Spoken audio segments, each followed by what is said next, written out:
मीता रमिता की रे कहलियो नया साल आबि गेलै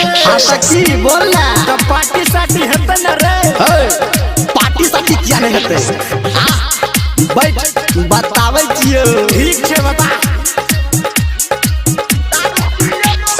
डीजे सुमित सतीश रैमा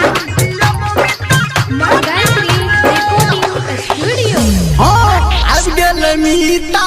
नया साल रे आबि गेल मीता नया साल रे सब कियो मिल के करबै धमाल रे करबो हम पार्टी अपना कोटा से डीजे बजा के मुर्गा कटा के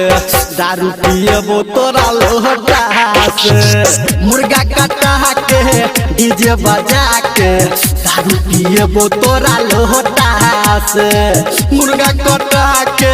डीजे बजा के दारू पिएबो मीठा लोटा से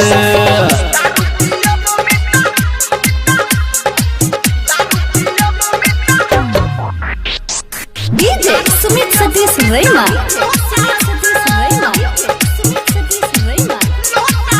अभी आप सुन रहे हैं सावरिया म्यूजिक।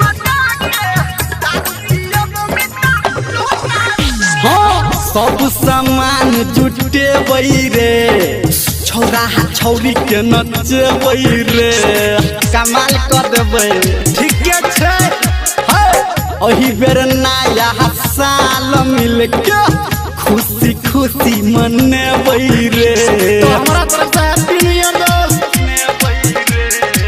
सुन रे डियर तू मांगा बिहियर सुन रे डियर तू मांगा बिहियर मनी के बात हमर छोटा से मुर्गा कटा के डीजे बजा के दारू पिएबो तोरा लोटा से डीजे बजा के मुर्गा कटा के दारू पिएबो तोरा लोटा से मुर्गा कटा के डीजे बजा के दारू पिएबो तोरा लोटा से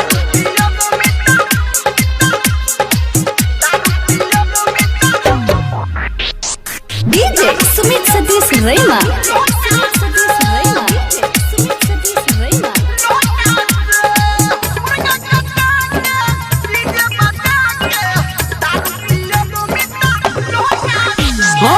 कहो दीपक लाल प्यारे रे बियर में दारू ढारे रे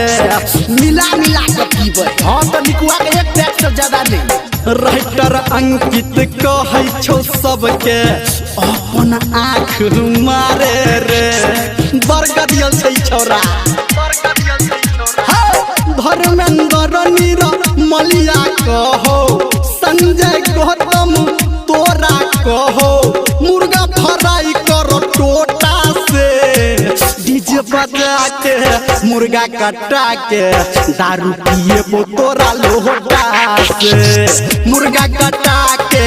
डीजे बजा के दारू पिएबो तोरा लोटा से मुर्गा कटा के डीजे बजा के दारू पिएबो मीठा लोटा से